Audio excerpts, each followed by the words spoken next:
तो हम इस पार्ट में डिस्कस करेंगे फुटप्रिंट्स विदाउट फीट के first chapter the triumph of surgery के क्वेश्चन एंड आंसर और डिफ़िकल्ट वर्ड्स। तो फिर चलिए शुरू करते हैं। सबसे पहला वर्ड है मैल न्यूट्रिशन। इसका इंग्लिश मीनिंग है lack of proper nutrition due to insufficient और अनबैलेंस डाइट। हिंदी मीनिंग होगा कुपोषण। और सेंटेंस में कैसे यूज़ किया जा सकता है, tricky suffered from malnutrition because Mrs Pomfrey fed him unhealthy food. Next word की बात करते हैं कॉन्वलेसिंग। इसका इंग्लिश मीनिंग है रिकवरिंग फ्रॉम एन इलनेस और इंजरी। हिंदी मीनिंग होगा स्वास्थ्य लाभ कर रहा है। सेंटेंस में कैसे यूज़ करते हैं, Tricky spent a few weeks convalescing at the veterinary clinic. Next word की बात करते हैं डिस्ट्रॉट। इंग्लिश मीनिंग है डीपली अपसेट और एजिटेटेड। हिंदी मीनिंग होगा परेशान। सेंटेंस में कैसे यूज़ किया जा सकता है, Mrs Pomfrey was distraught when tricky fail सिक।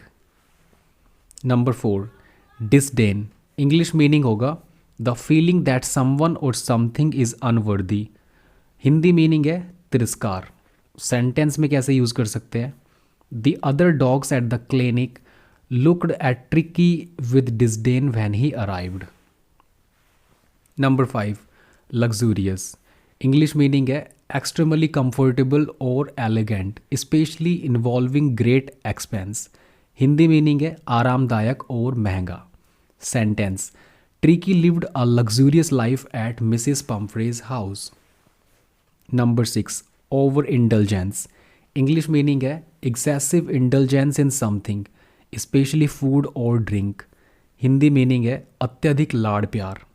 और सेंटेंस में कैसे यूज़ कर सकते हैं, Mrs Pumphrey's over indulgence made Tricky obese and unhealthy. Number 7 strenuous. English meaning है रिक्वायरिंग और यूजिंग ग्रेट एफर्ट और एक्सर्शन। हिंदी मीनिंग है श्रमसाध्य।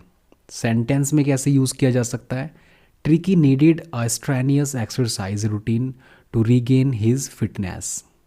Number 8 relapse. English meaning है a return to a worse state after improvement. Hindi meaning है फिर से बिगड़ना। Sentence, the vet ensured Tricky did not relapse into his unhealthy habits. Next word की बात करते हैं regimen. English meaning है a prescribed course of medical treatment or diet.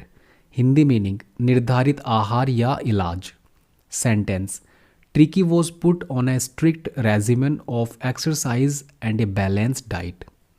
Number 10 hastily. English meaning done in a hurry और with urgency. इसका Hindi meaning है जल्दी में। Sentence, Mrs Pumphrey hastily called the vet when Tricky became unwell. Number 11 recuperate. English meaning to recover from illness और exhaustion. Hindi meaning ठीक होना। Sentence में कैसे यूज़ किया जा सकता है, Tricky started to recuperate once he was under the vet's care. Number 12 apprehension.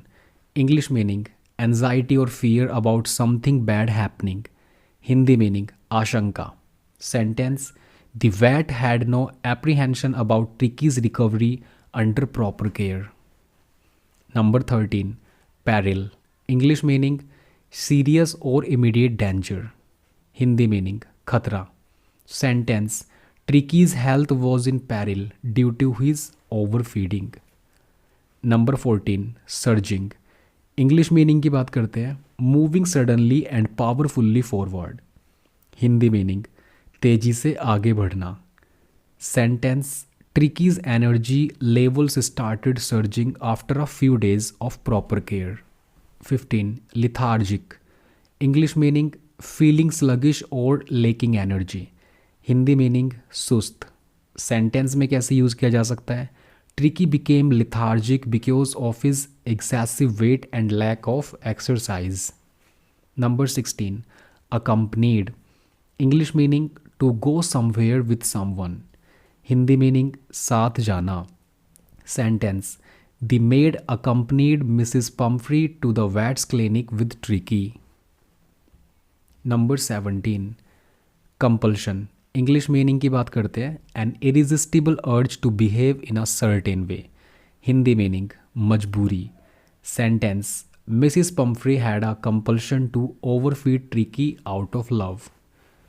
Word number 18, indulgence. English meaning क्या होगा? Allowing oneself to enjoy something too much. Hindi meaning अतिशय सुख. Sentence: Tricky's illness was caused by Mrs. Pumphrey's indulgence in giving him sweets. 19, obstinate. English meaning stubbornly refusing to change one's opinion or behavior. Hindi meaning ziddi. Sentence: Tricky was too obstinate to refuse food when it was offered to him. Last but not least, number 20, sleek. English meaning smooth and shiny in appearance. Hindi meaning चमकदार और चिकना. Sentence: After recovering, Tricky's coat became sleeky and shiny. आप इन words को लिख लिख कर learn कीजिए और अपने सेंटेंस में भी यूज़ करने की कोशिश कीजिए, क्योंकि अगर आपकी वोकैबुलरी काफ़ी अच्छी होगी तब आपकी ट्रांसलेशन पावर भी काफ़ी अच्छी हो जाएगी. मैं नेक्स्ट वीडियो में इसके क्वेश्चन आंसर डिस्कस करूँगा. आप नेक्स्ट पार्ट का वेट कीजिए.